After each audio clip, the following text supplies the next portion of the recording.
Welcome to episode number 5 of the Beyond the Pages podcast. And this week, my guest is Davie. And we're having a fantastic chat about the books that Davie has got. Now, when we actually recorded this, there was a release date that was set for much further down the line. It's now been brought forward and the book is available now. And also, when we did this podcast, I'd only read part way through. I've now finished this novel, and I can tell you it is something special. It's absolutely fantastic. Well worth checking out. So be sure to jump on the links. I'll put them on underneath this video so you can see this. They'll also be on the Book Cream website, so be able to see that there as well. But it's a great podcast. We had a great chat, especially around the origins from where stories can come from. So like I say, if you're a writer, if you're a reader, enjoy. And I'll let you guys get on with the podcast. Perfect. Thank you very much for joining me on another episode of Beyond the Pages. Today I'm with Danielle, also known as Davie, actual pen name. So I'm going to refer to you and this is Danielle. Is that all right? Is that fine?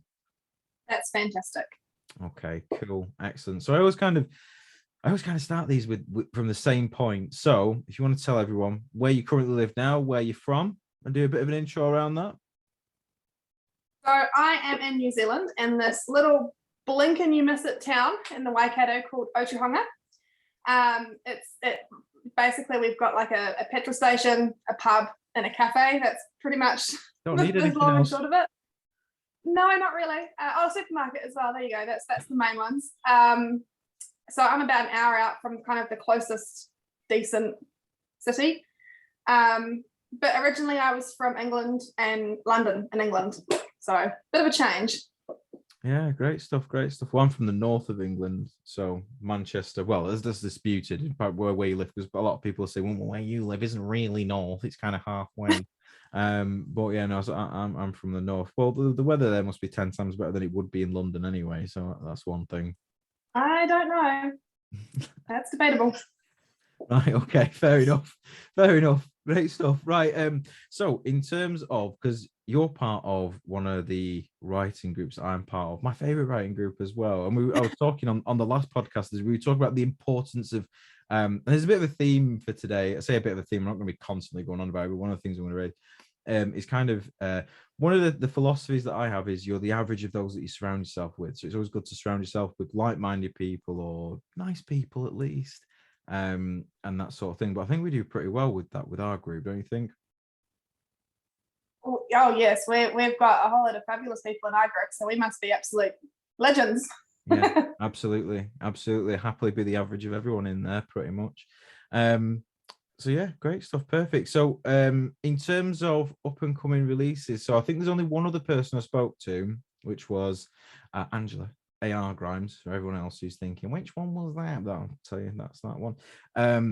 Who's not quite. When's yours due for release now? Because you'll be before we mention the title. When's your first debut? September 7th is the international release. So at the moment, I've literally this morning got the formatters got back to me with my manuscript. So I'm basically just waiting on my my cover to be finished, and I'm uploaded. So I think I'll probably end up releasing the national sales a little bit sooner. I've got a New Zealand printing company that I'm going through just for like my in-hand books for New Zealand, and they only take 8 days to print. So wow. Basically, I think by the end of the month, I'll have my first shipment through of books to be able to sell copies from here. But yeah, Ingram Spark and everyone, those sales won't be through until September 7th. So September 7th is really the drop day for it.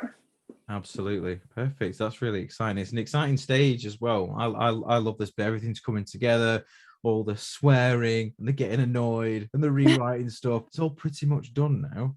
The multiple mental breakdowns are all combining into this one act of just... Yeah, absolutely 100%. And you can kind of get there, go, I've made it, we've actually got there. I'm with you on this, on using local printers as well, because you're self-publishing, aren't you? You're doing it yourself, as did I. Yeah. And it's something I've talked about previously on the podcast, that kind of thing. And you mentioned there about using a local printer, which I think is a really interesting point. So did they send you a sample? Have you had a sample off them yet, or? Not yet. So basically how I looked at it is I've looked through Ingram Spark and KDP and, the main ones that you print with overseas. So to get them printed per book through KDP, for instance, in Australia, which is the closest country for me to get them shipped from, they were going to charge me about $600 in shipping for 80 books, which is insane. And I need a stock of books on hand because I'm going to go through and do Armageddon. I've got like a website that I'm selling books through. I just want to have like a stock of books on hand that I can just be like, yeah, here's a book, be free. And so I had a look for other alternatives, and I knew that printing within New Zealand was going to be, I thought was going to be more expensive. So I went through a company called Your Books. And I mean, they do really good quality books. I've had a look at some of theirs like through other places, and the quality is fantastic. And the price is exactly the same as KDP minus the $600 shipping. Wow. So for selling them within New Zealand, I can sell them at a slightly cheaper price, and not have the stress of, something goes wrong, I've got to send them back overseas. It's just they're right there in Wellington, which is 5 hours away from me. So yeah, it's fantastic. Great stuff. That's ace. And it's great that the price is reasonable as well, because like you, when I got to that stage, I was like, what printers will I use? What will I check out? And of course, checked out KDP, which for anyone who doesn't know is Amazon's self-publishing thing you can do. I was talking as well in the last podcast, we were saying self-publishing has never been easier than it is now. It's now easier than ever to publish a book and send it out there into the world. But I had a look at Amazon stuff, and some of the books, because some of the books that I bought have been published by Amazon, and some of them aren't the best quality. And one of the things that kind of it grinds my gears, so to speak, is pages that are bright white. It drives me mad. That's actually why my organization is called Book Cream, for the creamy colored pages that you get in there. That's actually why I named it that. So having a decent finish. I'm with you on this. I used a company in the UK, and they were really, really good. Clock Print, off the top of my head, they were called. Weren't the cheapest. If you went through KDP, it was a little bit cheaper to do, but the finish was really important to me. I wanted to have a really good quality one. So no, I'm with you on this. I'm not with you on the $600 in shipping. That's ridiculous. That the fact that you've got it a bit cheaper on there as well, which is even better. It's really good. Yeah, and I'm totally with you on the white pages. I've chosen cream pages for all of my books because it feels like, I don't know, more expensive. Yeah, no, with you, it's better quality. It's just better. Yeah. It's easier on the eyes, rather than it just eliminating your retinas. She's trying to. Yeah, you don't corneas by reading it.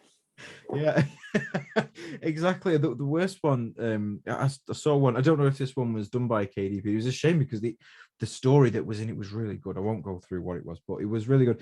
But it was very small text, and I think they'd done it to save money on the pages that they print, and it was horrid to actually read. But the story was brilliant anyway that was in it. It was really, really good. But no, I'm with you on that. You've got to have a really good finish. Anyway, we've talked about the aesthetics of book quite some length now. So the Witchling Chronicles, that's right, isn't it? Yeah. I said that right. Yeah, excellent, perfect. Now, this is an interesting one because there's some people who've been aware. I've read their works. I'm 25% into your book, and it's really, really good. I'm really, really enjoying it. It's a great book to read. And I'm not just saying that because you've agreed to be a guest on my podcast. But it's great. And I wanted to kind of pick your brains about it a little bit as well, because what I love about it is it's quite steady. When you start, it is steady. And I'm not being polite in saying that it's slow to start, because it's not. But there's a lot of world building, character describing done quite early on, a lot of atmosphere setting, and you've done it really well, and it's paced very well. And the character descriptions are bang on. I think we had a very brief chat not all that long ago about ones where they're like police reports, where the character is like, no, 6'10", blue eyes, bloke, bald head, and that's it, and it just doesn't flow right. But no, he also has really good flow. I wanted to ask you about your influences for this book, because you could say I'm absolutely wrong here, like, Grant, shut up, mate. It's nothing to do with that. Don't go anywhere near that. But I got a bit of a Games of Thrones vibe from it. I also got there's a video game that I love playing called Skyrim, and it heavily reminded me of that. I don't know if that's anything to do with it, but I got like, there's a vibe here. But anyway, what were the influences for it? What influences you on the world that you've created? You know, it's funny that you mentioned Skyrim, because my best friend, who's had like helped me a lot with just, you know, she's the person I message at midnight going, oh, what color is this person's hair, and you know, what should this person be? So she's fantastic for that, and she's read it the whole thing through, and she said the same thing, that it reminded her of Skyrim. Now I don't play games. I have never pretty much touched a PlayStation. And I have never seen Skyrim, so that's just a coincidence, but you're not the first person that's picked that out.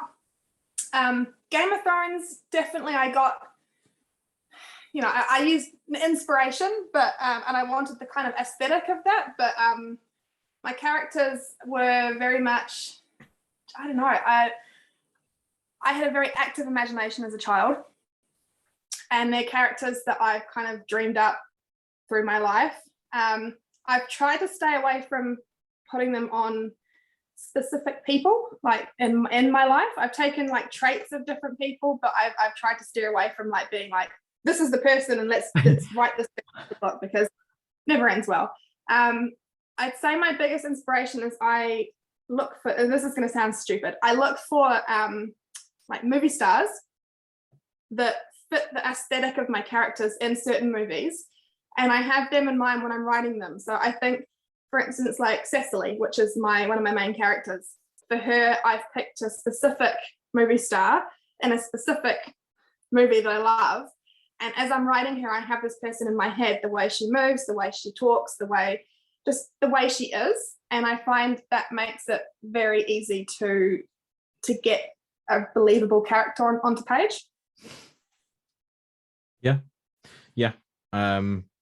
That makes total sense, because again, I think we discussed this not all that long ago as well, was with characters, what I like to do is have a little bit of room for my imagination to create that character. You know, it's like, you know, if someone read your book, and I tried my best to do it with my book, so I'll put that one in there. If you put them both out there and, you know, you read some of my book about a particular character, what you would imagine would maybe roughly similar, but wouldn't be exactly the same as mine. And I like that you've done that with yours. There's no over describing. It's not like you're being told this is exactly what this character looks like. You know, instead there's a lot of room left for your imagination to do the rest. And I love that about it. And I think it helps keep the pace that you've got in there.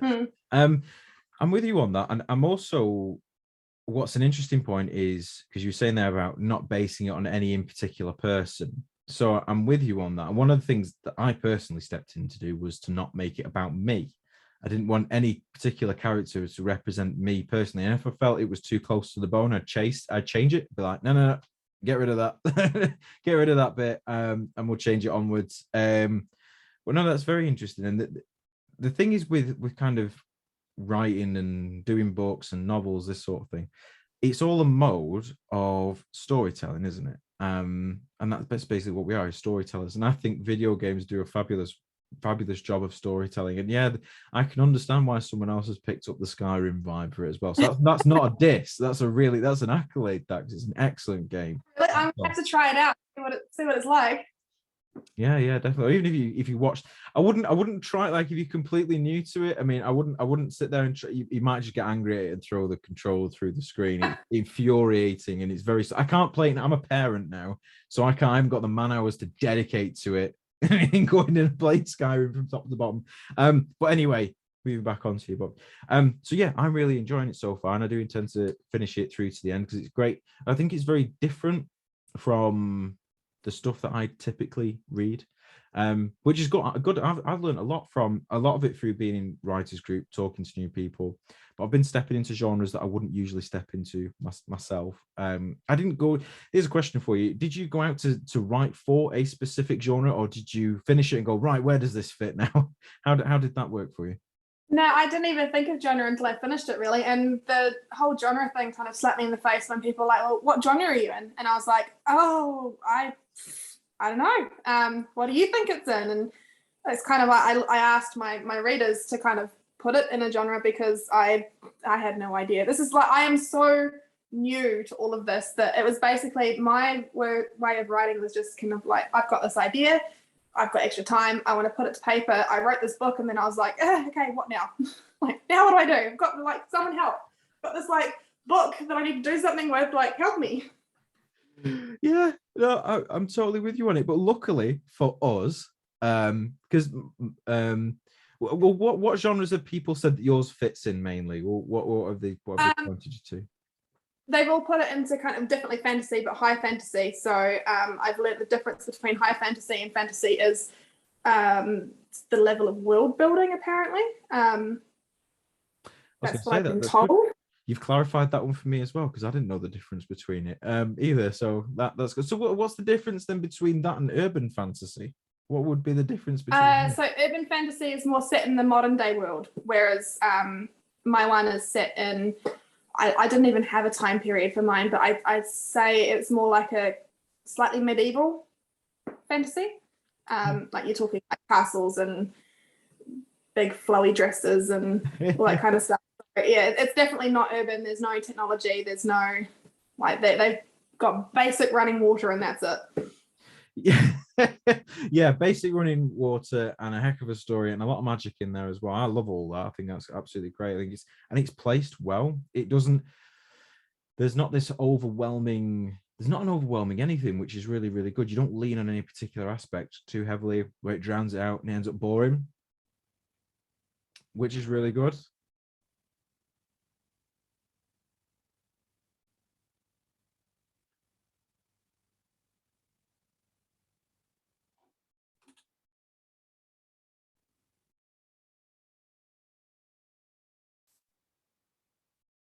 You back? Okay, there we go. Yeah, it kind of froze for a second. Where did I get up to though? It's okay. I can edit this bit. I might not actually. I might just leave it in. There's not an overwhelming, and then you paused. Right. Okay. Great. So there's not an overwhelming lean on any particular aspect. It just moves really nicely, and it's like, well, we'll bring a bit of this in here and a bit of that in there. And the whole, it doesn't have a particular year. I mean, if it started off with this is 1500 BC, that would be a pretty moot point. So I get why you haven't done that. But no, that works really, really well, and works into the story very nicely. So yeah, I'll of course give you a full review when I've finished it. And I always say that to people. I say, look, I'm going to read your book and then I'm going to give you some feedback. And then they're like, oh my God, no, not feedback, man. Don't worry, it'll be fine. Probably. I'm one of those weird people that I like feedback even when it's not good, because I feel that if you only ever get good feedback, you're not going to grow as an author. Like, I mean, don't get me wrong. I don't want people to be like, I hate it, it's trash, throw it away. Like, that would probably like kill me a little bit inside.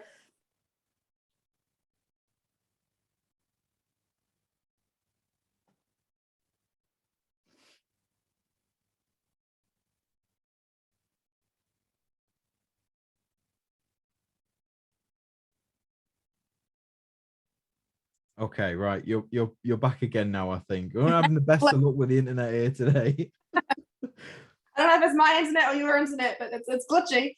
Yeah. Well, let's go again anyway, and let's see how we get on. If it doesn't, what we'll do is disconnect it and then just reconnect it and see if that doesn't. I could do it in well, it might let me do it in 2 months. Anyway, carry on. We'll muster through. Where did you hear to? Okay, so you were going up to the part where you were saying about you've lost me. You completely feedback? Lost me though. Completely lost my throat with that. The feedback, yeah. So you were saying about when people say to you, I don't want anyone to say to me, oh, this is really bad and I'm going to throw it in the bin. And then lost you a little bit. But yeah, I'm like any author. I've got a little bit of pride. Like, I don't want to hear that it's trash and they should just wipe their ass with it. Like, that would kill me. But I do like negative. It's weird. I like negative feedback because it shows that they're actually, it makes their good feedback more legitimate. So, if they say, hey, look, I love this part of it, this could do with some work, or hey, I want to hear more about this, or you could do some work on like this part of the world building, or this was too fast paced. It means that they've actually really read it and they've listened to it and they do actually enjoy this part, but this needs more work. And then I know for the next book that I need to work on this more. So I find negative feedback actually good in a way. 100%. And it was actually a bit of a theme that I did a couple of podcasts ago. We were actually talking about this very point. We were talking about being able to take feedback as an author is pretty essential. You have to be able to do that. There are people out there where I've given. I mean, if someone turns around and goes, "Your book's rubbish," but oh, whatever, jog on, you freak. You know what I mean? Because that doesn't mean anything to me. You know, it's like, well, that's just an opinion. But if someone said, "Well, I read it, I didn't like it, but here's why," and they gave me some, you know, criticisms, that kind of thing, I like you say, I'd listen. And as you've rightfully said, they've gone to the effort of reading it in full and taking the time out to note that. When I finished the first version of mine, one of the first things I did was put it out with feedback. Got the alpha readers, beta readers, whatever you want, to go out and read it and get some feedback from them. Funnily enough, I was speaking to, I'm sure it was Angela who we were talking to, and she was saying that she doesn't get family to do it, which is a good point. Fair enough. That's one of her rules. But yeah, getting feedback is so important, even though sometimes it can be difficult to stomach it. Then you'll be all the better for it. One of the things that I did, I mentioned this before, I'm not going to go into it, but one of the things with mine, I got feedback, and it was where one whole chapter, all they wrote at the top of it was, "This feels lazy. You built up to this, and now it's complete disappointment." And I was like, I died a bit inside. Like, whole chapter. My chapters aren't short, and I had to go back and rewrite the whole bloody thing. But I'm glad that I did do that, because it's now 10 times better than it was.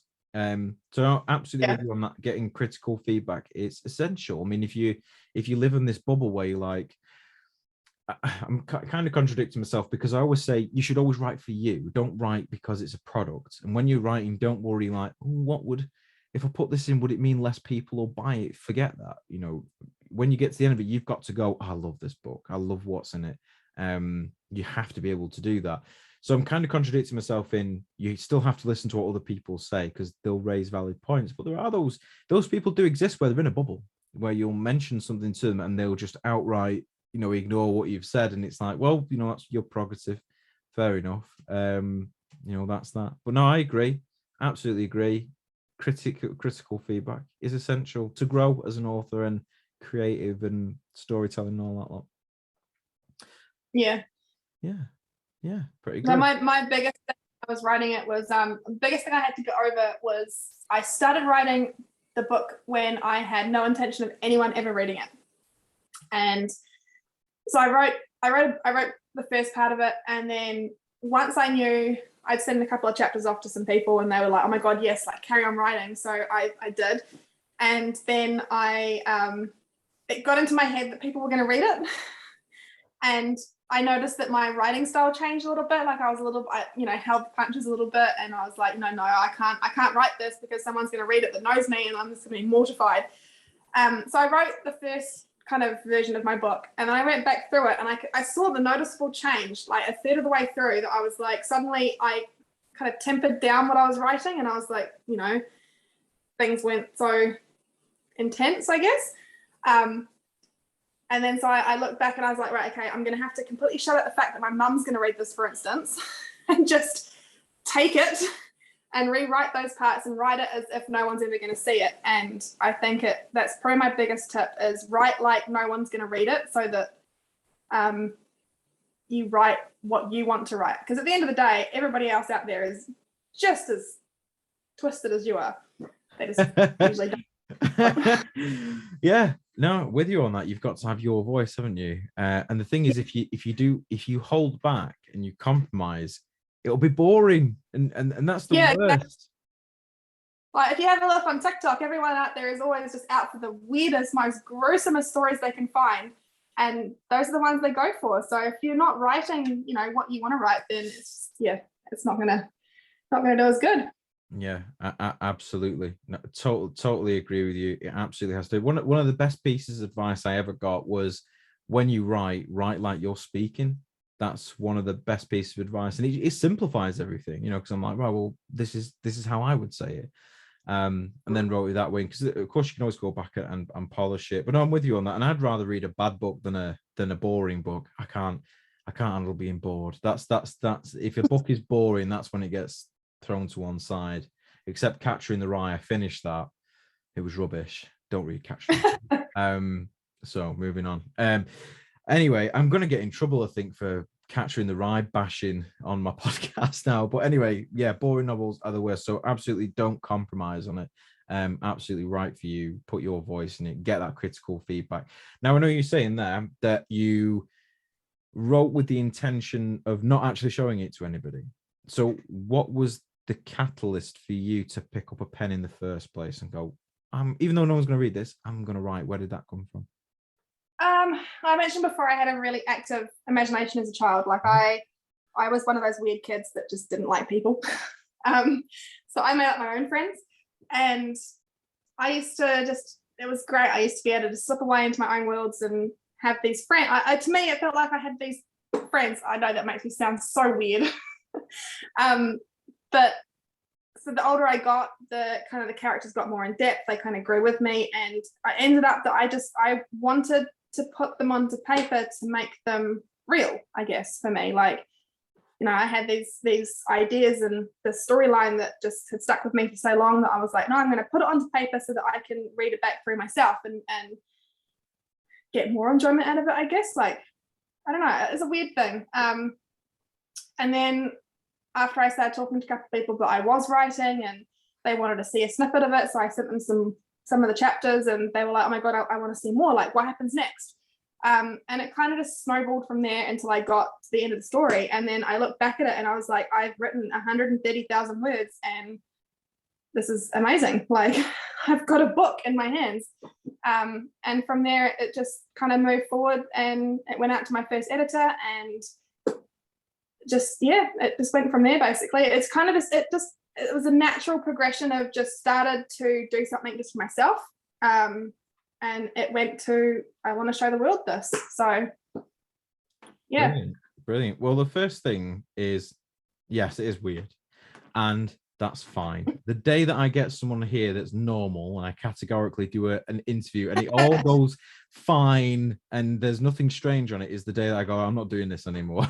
And the day that I go, I know we recorded it, but I'm not going to put it out there because it was as dull as dishwater. So no, absolutely be weird. It would definitely make your works more interesting for sure. And they are very interesting. They're really good.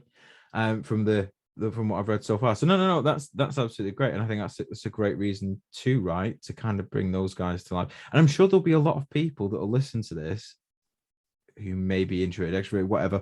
But a lot of people that listen to go, I do that, or I used to do that when I was younger and that kind of thing. Because this podcast is really for anyone who's interested in storytelling, creative, of course, but for those who are avid readers, but of course, those that are thinking about going ahead and doing it.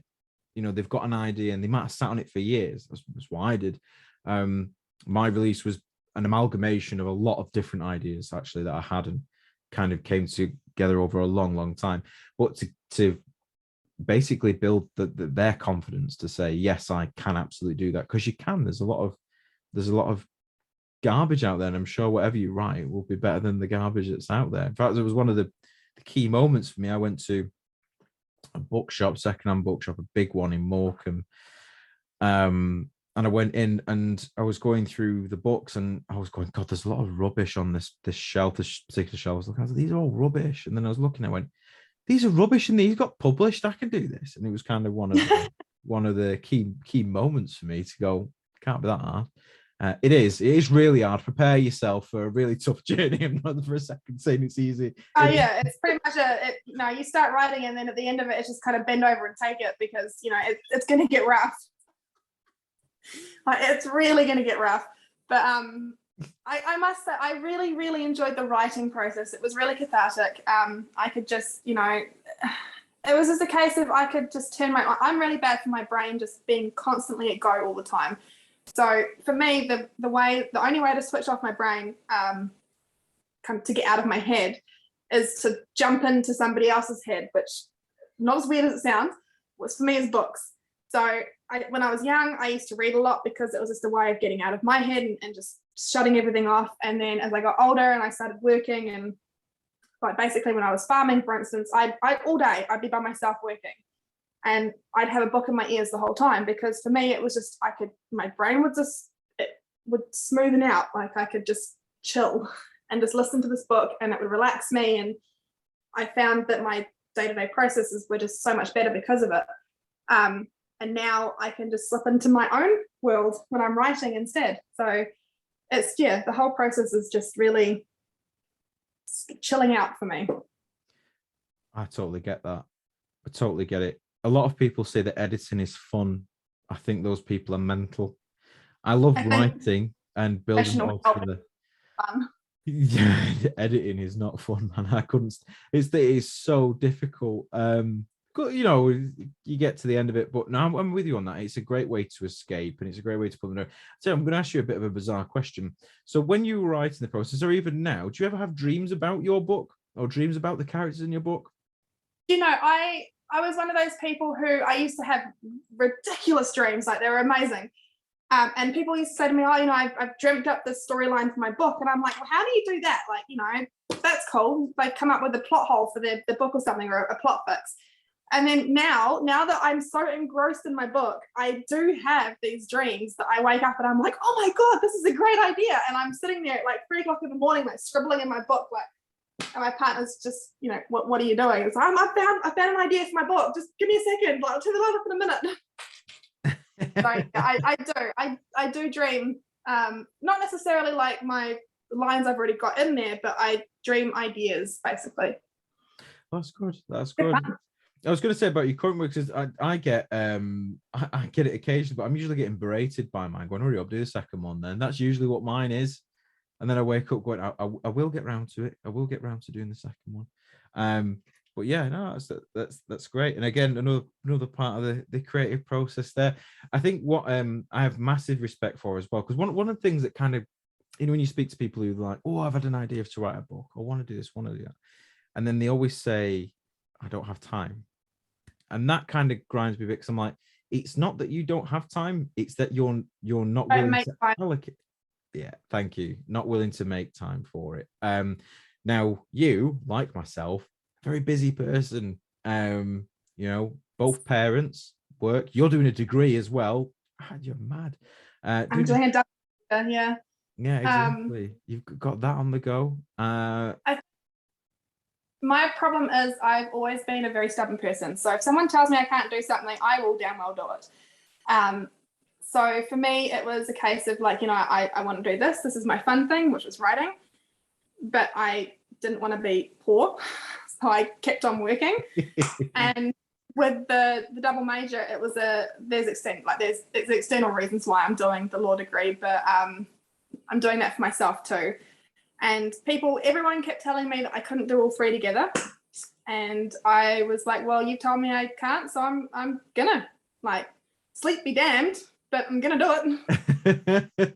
No, I'm with you on that, and I think that's a fabulous attitude to have. And it's amazing how what I did to run through, and what I still do, this is still happens now. Get up in the morning, dad, of course, and then I go to work, and I come home from work, and then I don't touch anything on my book until my kids are in bed. So that's usually about 8 p.m. for me. And then I do my creative processes. So then it'll be a case of then I'll have it out. But the rule that I had was for a long time was 1,000 words a night or an hour, whichever came first, every single night. And that's what it is. Amazing how quickly it all comes together. And that's why, as we were saying there, where we said people say, oh, I just don't have time. It's like, no, you're not willing to make time for it. And that's the key difference. So it's absolutely doable. So if people are listening and they are very busy, you can absolutely do it and still be present and earn money and not die. And you'll be fine. The difference between, like, you can spend half an hour or an hour scrolling your phone on TikTok or Facebook or anything, and what are you going to have to show for it at the end of it? Absolutely nothing. Whereas you can spend that same hour putting some words on paper that are literally, and this is something that buzzes me out, and something that my son said to me the other day, which I hadn't really thought about, was that this book that I've written is going to be in the world forever. And that's really cool. Like, you know, I'm, you know, going to grow old and pass away, and he's going to grow up and he can look back on it and be like, my mum wrote this. I've got something of her for the rest of his life as well, which I really hope he doesn't read it until he's after 18. But, you know, it's at least it's there, like something with my name on it that's, you know, kind of, it's my legacy in a way. Yeah. Absolutely, and that's it's a great thing, and it's a great feeling, and it will be when you get the physical copy of it. You're like, oh my god, it's real. I can touch it. It's actually there. So that'll be a really cool part, and like you say, it's you know, leaving it behind as a legacy. It's a great thing to do. Sure. So you know, it's well worth doing. the the bit of the kind of theme I did for this podcast. So I think we briefly touched on it earlier. Is influence. So who keeps you going, who motivates you? So on those days where you throw your pen across the room and you go, I've had enough, I'm not bloody doing it anymore. Who's the person that keeps you going? I'd say I've built up a really good team around me. And the fact that, I mean, I started writing it for myself, and now that I see people getting enjoyment out of it, that motivates me. And don't get me wrong, like, as I've said in my dedications of my book, like, it takes a village to raise a child. It takes a village to write a damn book. Like, I have got a lot of people around me that are kind of rooting me on for this. And it's great knowing that, you know, there's been a couple of times I've been like, I just can't do this. I've got writer's block. I'm tired. I don't want to be writing. And, you know, a friend will be like, just do it. Like, you know, just skip ahead, write a different chapter, do something, like write a part of the book that you're really enjoying, and it gets you back to it. And just those words of encouragement are kind of all that I need. And I'm very, very, very lucky for the people I've got around me. Like, not only the group of writers our group of writers that I've found from all over the world, but my own personal supporters and my partner and all that kind of stuff. It's just, yeah, I've been very fortunate. Brilliant.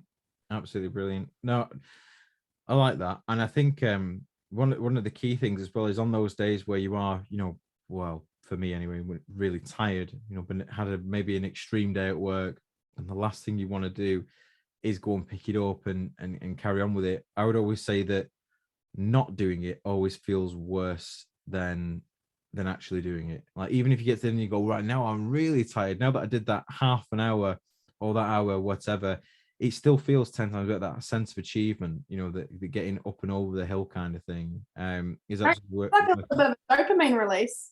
Yeah, absolutely. Ride the dopamine train for sure. Yeah.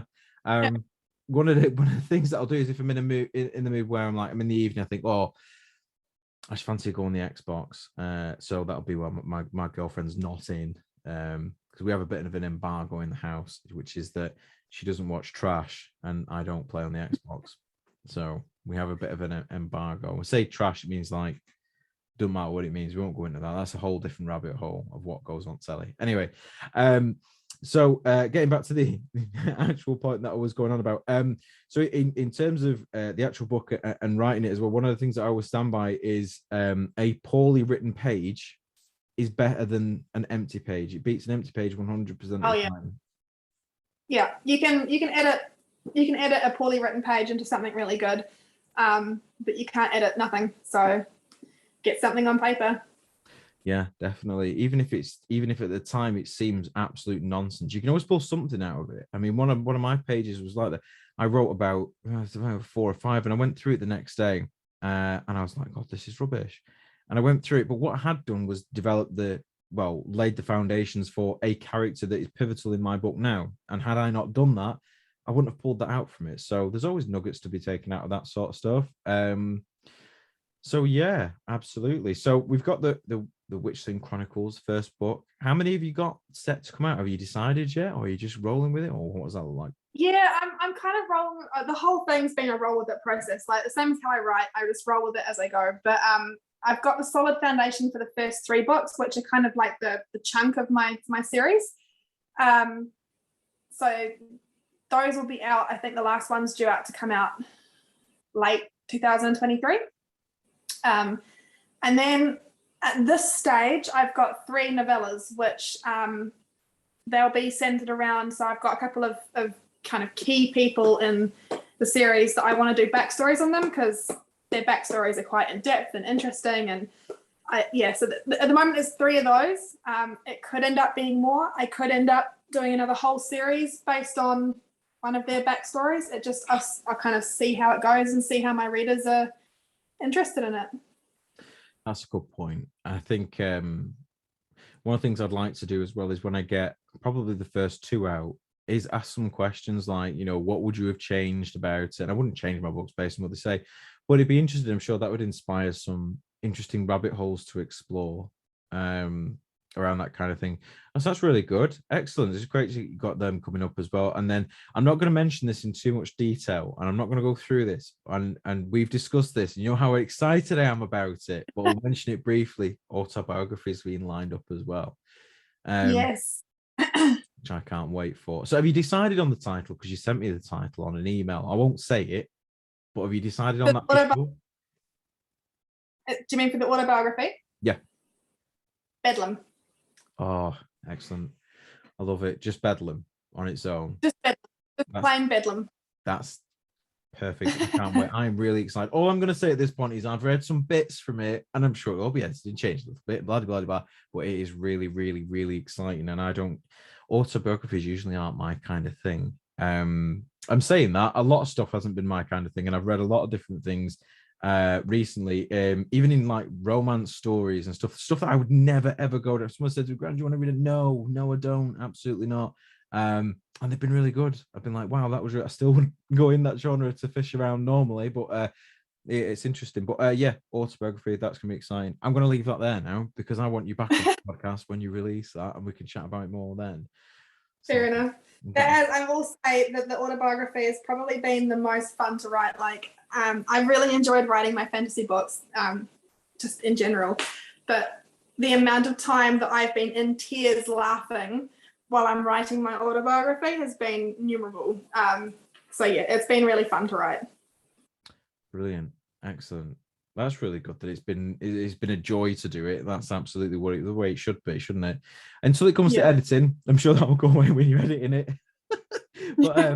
but yeah, no, I totally get that. That's great stuff. So in terms of your works and stuff, now on this, when I upload this, I'll have all of your links to your websites. If you want to check out CC Davie or Danielle, so I've been referring to Danielle's on this, you can check out Danielle's works on the link on there, see all of the different things on there, and of course, check out your website. What else is on your website, aside from obviously where you'd order your book from, but what else have you got on there at the minute?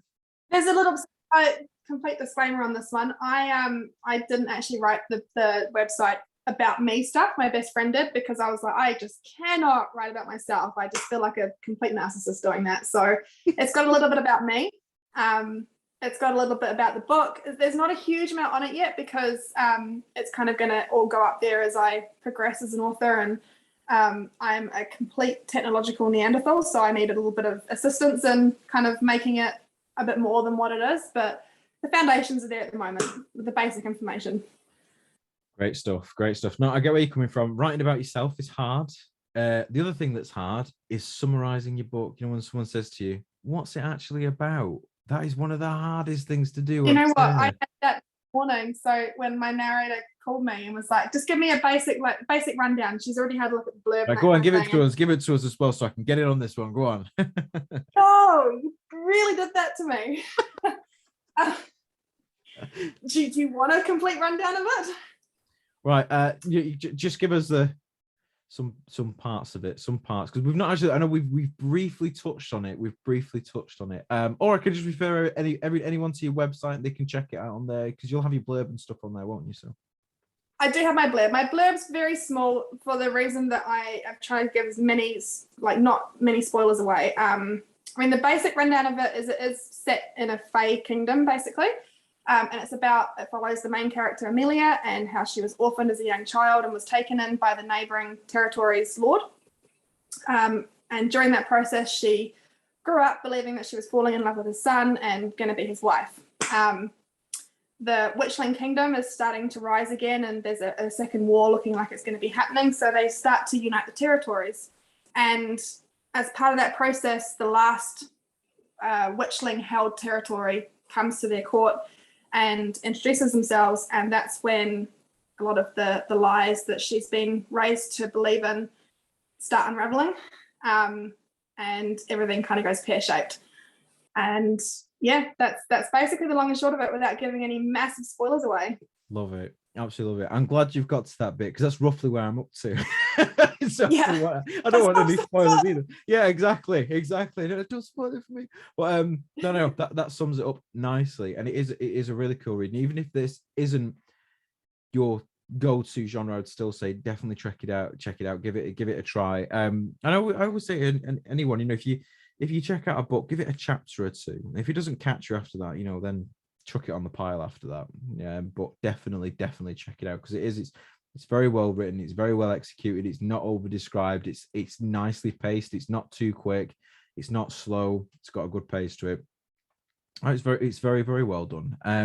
How long did it take you from start to finish? So from pen to paper to where you are now, how long did it take you?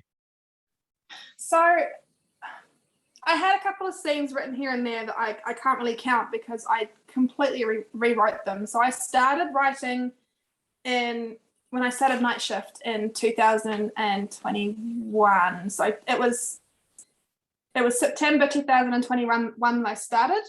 So not even a year. Very good. That's incredible pace. Nice one. I think mine took... I was lucky because I was doing night shift and I was working 11-hour nights straight through. And part of my night shift was just looking after the horses and not having to go out and do too much. I just had to go out and chip them religiously. So I had a long time to be able to sit and write. So I was churning out 5,000 words a night easily. Go night shift. Nice one. That's good. Even still though, it's still not a long time at all. Mine took 2 years. I started mine in November 2019, and then I published it in February this year. What got released on the 22nd, because the date was 22/2/22, and I thought it's pretty cool, isn't it? And then Russia invaded Ukraine and stole my thunder 2 days after. So I know. Can you believe it? What a nightmare. Anyway, I still think that's really quick. I've had Huckle on this podcast. Huckle is incredible. How many did she turn out? She's like a machine. It's unreal. It's so insane. I sit there all proud of myself for churning out like 5,000 words, and then Huckle comes on and is like, "Oh, I've done 12," and it's like, "What are you drinking?" Yeah, absolutely. She's made a different stuff, that lady. She's brilliant. Yeah. And by the way, if it's taken you 2 years, 5 years, 10 years, it doesn't matter. It's fine. Anytime is acceptable. It doesn't matter. I think all of us are a little bit what's the word for it? We're competitive. All of us. In the healthiest way possible. Absolutely. Yeah. Absolutely. And I will say the process of how long it takes really depends on the support you have as well. Like I've been so lucky, as I've said, with like when I got my first book out, my first editor was just, to say it nicely, was not the best choice for me. And I have been incredibly lucky through Huckle to find my new editor, who is Wes, who is in our group, and they have just been pivotal to be able to get this book to where it is now. Without their help, I would probably still be here editing and pulling my hair out. Yeah, absolutely. And I know what you mean. It's great, like you say, to have that group and those people that you can go to, because one of the kind of things I was talking about is it's, in my opinion, a lot of people might disagree, but in my opinion, it's great to have a level of psychological safety in that you can go into this group and say, I'm struggling with this, and not worry about what anyone's going to think or expect a barrage of abuse or anything like that. You know what I mean? Yeah.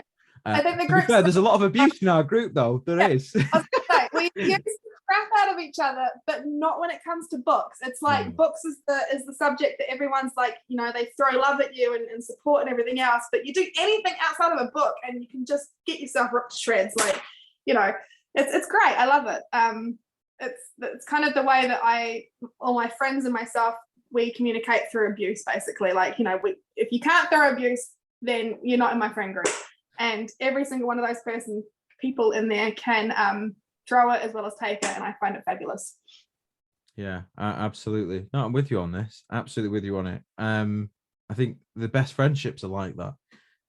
With some of my friends that I see, the first thing they'll say, all right, fuckhead, how's it going? And he's responsible. It'd be something like, your mother doesn't love you. I'm like, no, So you've got to have that level, haven't you? That level of, I can say anything around you and it'll be fine. Which in itself is psychological thing. They've got to understand that is humor and it's not serious. And I think every person in that group does know that. But if you're getting shreds ripped off you, it means that they like you. So that's great. Yeah, definitely. Yeah, without a doubt. Perfect. So I shall tie it up there. I think this has been a great chat. So thank you very much for joining me on the podcast. And as I say, anyone who wants to check out CC Davie's work, and I strongly advise it because it's a great read, and I can't wait to finish it and give feedback and review and all that lot that I normally do. For it. But anyone who wants to check it out, all the links will be in the description for this video. You can check it out. You can go to bookcream.co.uk and it will also be on there along with the links on there, and you'll be able to see the books and the up and coming works. And what you definitely want to do is subscribe as well, so you get updated for the new releases of stuff. You definitely want to do that. So thank you. So I've not even mentioned the podcast names today. Can you believe that? Beyond the Pages. That's the first time I've mentioned it at the end. I'm a disgrace. I'm gonna give up. Oh, we got too busy chatting. That's it. So thank you very much, Danielle, for joining me. It's been a great chat, and Thank you. No problem at all. Perfect. Right. Well, I will catch all you guys soon. Thank you very much. Thank you for listening to today's podcast. Just before you go, just before you crack on with your day, one quick question for you. Do you hate boring stories and boring novels? Me too. There's nothing worse than a predictable, linear, flat plot line with no real character development in it. It's a nightmare. Anyway, if you're not into that, and if you are into real emotional attachment to characters, a thick plot that you can't predict, you don't know where it's going, something that's layered, and it will leave you with something once you finished it, a bit of fantasy in there, a bit of magic in there, a bit of time travel, a bit of sci-fi. It hops across genres quite nicely, pretty timeless. You could even drop in a bit of historical fiction in there. Definitely check out The Commodore and the Matterless Martyr. Head over to bookcream.co.uk, pop that into your browser, on your phone. There's links on this as well to check it out. But honestly, check it out. Click onto Amazon. You can even have a quick sample for free. You can check it out, the first bit, for free, for nothing. That's crazy, isn't it? Make sure you jump on there and check it out and enjoy. It's on Kindle Unlimited at the minute as well. Thank you.